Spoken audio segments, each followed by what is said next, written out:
I was not hungover, and I still am not. Before you start.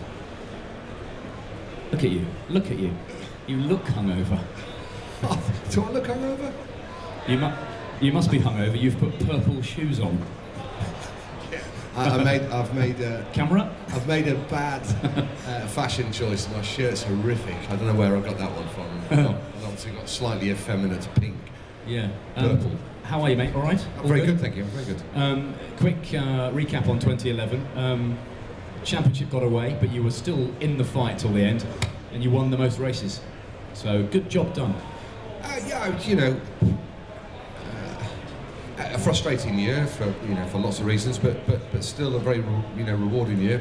Like you said, we had eight wins, and when the chips are down, when things aren't going your way, you learn a lot about yourself. And I think as a team, we did a really good job last year. We evolved the car. Without a doubt, we had the best chassis in the business. We just weren't fast enough in a straight line.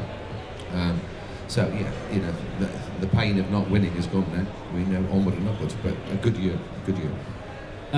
Matt Neal and Gordon Shedden and Honda Team Dynamics are sort of a long-term family-run team. They kind of came out of the blocks fighting, didn't they? And kind of ran away with it.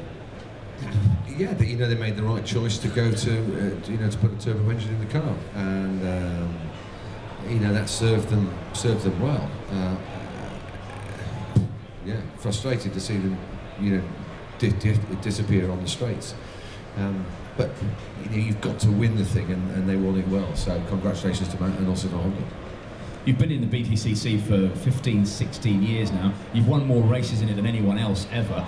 You're quite well qualified to comment on how the series has developed, the ups, the downs. Where are we on the scale of its kind of status? Well, I think we're in a really good place with the BTCC. We've got this next year or two. In 2013, everybody must adopt what they call the NGTC, Next Generation Touring Car Regulations, basically into a new type of chassis, new suspension components which are shared or common to everybody, turbocharged engines, and when that happens, when everybody goes NGTC, we're going to be in great shape. It's probably going to be a little bit of pain in the middle. We've had the worst year now with this transition, when last year we had 3 different technical regulations in play, and whilst I was quite vocal about, I wasn't happy about this so-called parity between the engine types, actually in reality it's not an easy job for TOCA to do. So I think as soon as we get away from that, the better.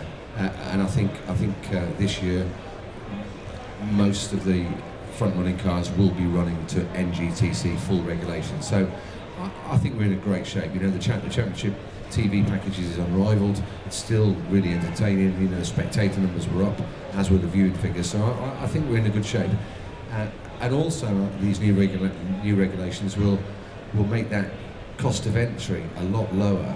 So there'll be an opportunity for good independents to come. And the BTCC isn't just about manufacturers. The independents are very important.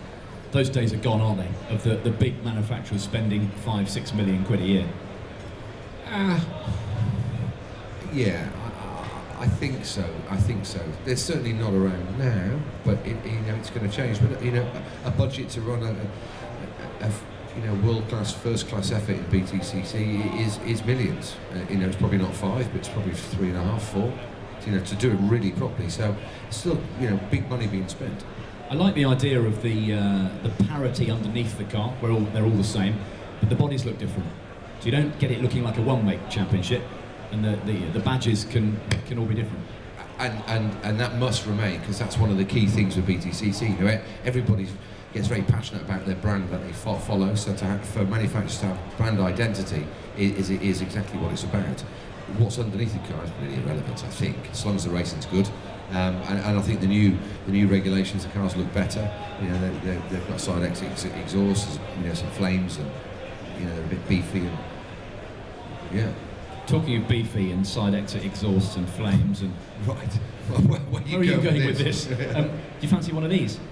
Yeah, I do. They're epic, aren't they? Yeah, they are amazing bits of kit. Yeah,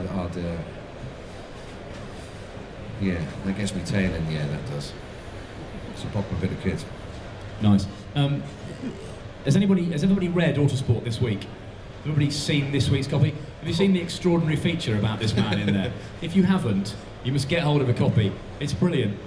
So basically, Jason Plato, who do you think you are? Yeah. Yeah, it's... Lots of blank looks. Get hold of Autosport, January the 12th issue. It's brilliant. Yeah, there's... one of Autosport's long-serving journalists, a guy called Marcus Simmons, kind of... We grew up in our careers together. He was, he was the first reporter I spoke to back when I started racing cars a long time ago. And he came to me at the beginning of last year and said, look, why did we do that show you see on the TV, where, who do you think you are, and they go back in your family history. You've got an interesting surname, can we have a go? And I jumped at the chance, because I'm always keen to try and find where we came from. But nevertheless, I've got no information at all. And he spent a good 7-8 months retracing the family tree. He's gone back 8 or 9 generations on my dad's side and 10 generations on my mum's side. And there's some amazing things that have come out of it. There's Abraham Darby is, we're direct descendants of him, and he started the Industrial Revolution. But there's even some links to Les Dawson. There's links to Ken Dodd. I mean, fantastic family history we've got. So yeah, it's a good read, a really good read. I sit next to Marcus at work on the magazine, and much of it was unprintable. He told me that. Well, to be honest, his first draft he sent me, I just sent it back. You cannot say that. But yeah, there is one gem that he found, that in 1850, something like that, there was a scuffle on a bridge not too far from Abingdon, not far from where I live actually, where Henry Plato, who's my 7th granddad removed, was arrested by the police, and this is in the local newspaper, because of a fight ensued on this bridge, where he turned around to his son at the time and said, look, this guy over there, you've got to give him a damn good thrashing. If you don't, I'll give you a damn good thrashing. Anyway, the upshot was... It sounds like the BTCC pattern. Exactly. I mean, the upshot was he had to pay 6 shillings or spend 10 days hard labour, and we can't find out what happened. I bet he paid the money. Brilliant. Great. Always good to talk to you, mate. Enjoy the rest of the show, and we're going to see you pedalling a BTCC car this year? I very much hope so, yeah. I think in the next couple of weeks we'll be able to announce my plans. I think they're going to be really exciting. I'm sure it'll be a proper job. Thank you very much, Jason Plato. Proper job. Proper job. Enjoy the show.